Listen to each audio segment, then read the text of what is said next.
Assalamualaikum warahmatullahi wabarakatuh. Kami dari kelompok 6. Di sini saya akan mempresentasikan hasil kerja kelompok kami.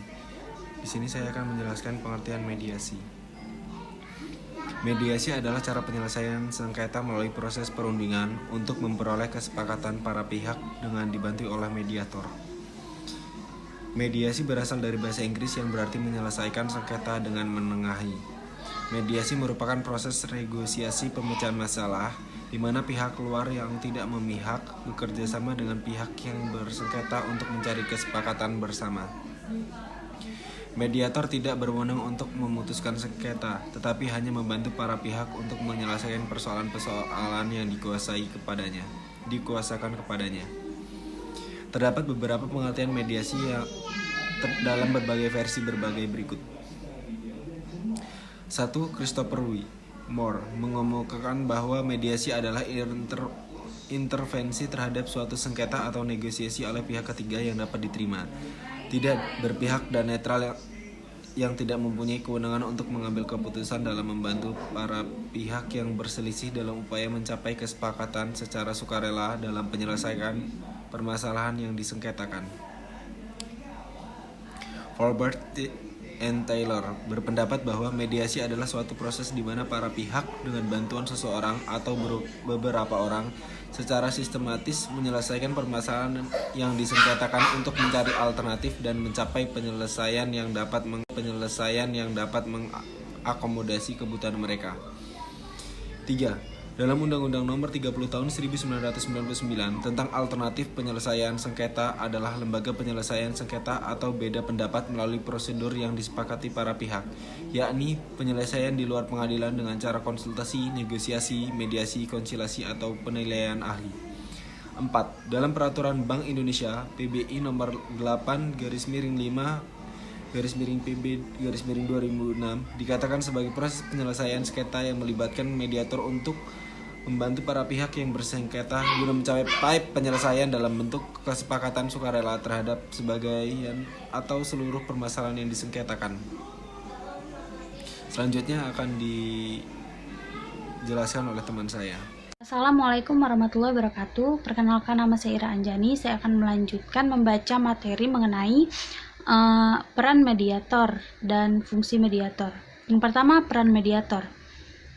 Mediator berperan aktif dalam menjabati sejumlah pertemuan antar pihak, memimpin pertemuan dan mengendalikan pertemuan, menjaga kesinambungan proses mediasi, dan menurut para pihak mencapai suatu kesepakatan. Mediator sebagai pihak ketiga yang netral, melayani kepentingan para pihak yang bersengketa.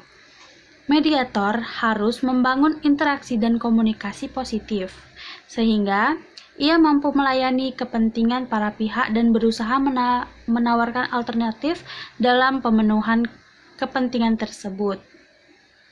Dalam memandu proses komunikasi, mediator ikut mengarahkan para pihak agar membicarakan secara bertahap upaya yang mungkin ditempuh dalam keduanya dalam rangka mengakhiri sengketa. Ada beberapa peran mediator yang sering ditemukan ketika proses mediasi. Sebagai berikut, yang pertama, menumbuhkan dan mempertahankan kepercayaan diri antara para pihak. Yang kedua, menerangkan proses dan mendidik para pihak dalam hal komunikasi dan menguatkan suasana yang baik. Yang ketiga, membantu para pihak untuk menghadapi situasi atau kenyataan.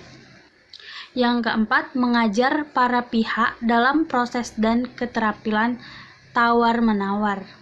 Dan yang kelima, membantu para pihak mengumpulkan informasi penting dan menciptakan pilihan-pilihan untuk memudahkan penyelesaian problem. Sekian akan dilanjutkan oleh teman saya.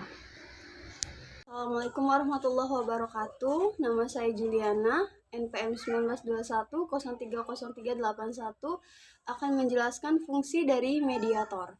Adapun mediator sebagai penengah dalam suatu proses mediasi mempunyai fungsi tersendiri sebagai seorang mediator. Fungsi yang dimaksud sebagai berikut. Yang pertama, memperbaiki kelemahan komunikasi antara para pihak yang biasanya ada hambatan dan sekat-sekat psikologis. Yang kedua, mendorong terciptanya suasana yang kondusif untuk memulai negosiasi yang fair. Ketiga, secara tidak langsung mendidik para pihak atau memberi wawasan tentang proses dan substansi negosiasi yang sedang berlangsung. Yang keempat, mengklarifikasi masalah-masalah substansial dan kepentingan masing-masing para pihak.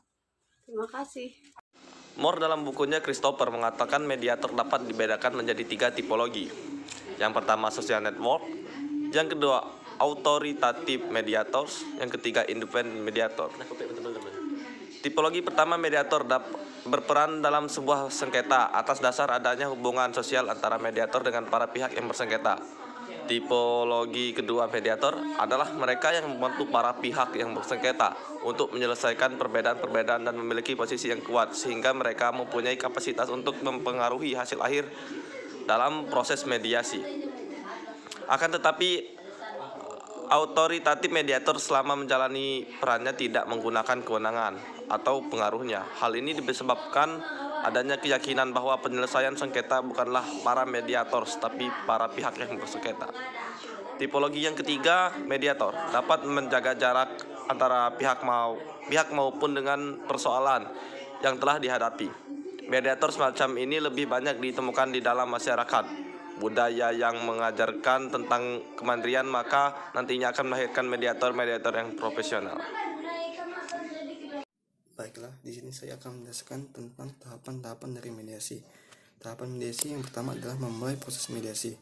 Mediator memperkenalkan diri kepada para pihak, lalu menekankan adanya kemauan dari para pihak untuk menyelesaikan masalah melalui mediator dan menjelaskan pengertian mediasi dan peran mediator itu sendiri, serta menjelaskan prosedur mediasi, menjelaskan pengertian kaukus, menjelaskan parameter kerahasiaan, menguraikan jadwal dan lama proses mediasi, menjelaskan aturan perilaku dalam proses perundingan, dan terakhir memberikan kesempatan bagi para pihak yang terkait untuk memberikan pertanyaan dan jawaban dan menjelaskan apa pokok perkara masalah mereka. Kedua, mengumpulkan masalah dan menyusun agenda. Mengidentifikasi topik-topik umum permasalahan, menyepakati subtopik permasalahan yang akan dibahas, dan menentukan urusan subtopik yang akan dibahas dalam proses perundingan berlangsung.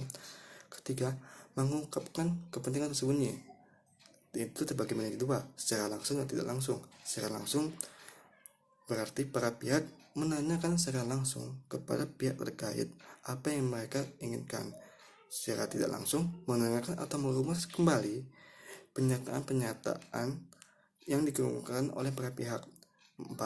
Membangkitkan pilihan penyelesaian sengketa. Mediator mendorong para pihak-pihak terkait untuk berpikir secara jernih dan terbuka untuk tidak berpikir secara posisional, yang artinya mereka berdua harus mencari jalan alternatif untuk menyelesaikan masalah mereka itu sendiri. Yang 5. Menganalisa pilihan penyelesaian sengketa.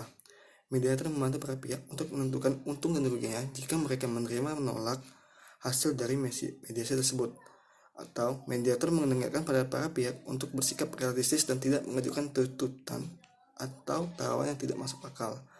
6. Proses tawar-menawar akhir. Pada tahap ini, para pihak telah melihat titik temu kepentingan mereka dan bersedia untuk memberi konsensi satu sama lain. Mediator membantu para pihak agar mengembangkan tawaran yang dapat dipergunakan untuk menguji dapat atau tidak terpercayanya penyelesaian masalahnya. Tujuan mencapai kesepakatan formal. Para pihak menyusun kesepakatan dan prosedur atau rencana pelaksanaan kesepakatan mengacu pada langkah-langkah yang ditempuh pada para pihak untuk melakukan bunyi kesepakatan dan mengakhiri sengketa. Ini tadi tahapan-tahapan mediasi dan sekaligus mengakhiri presentasi dari kelompok kami. Apabila ada kekurangan kami mohon maaf, kepada Tuhan kami mohon ampun. Wabillahi taufiq wal hidayah. Wassalamualaikum warahmatullahi wabarakatuh.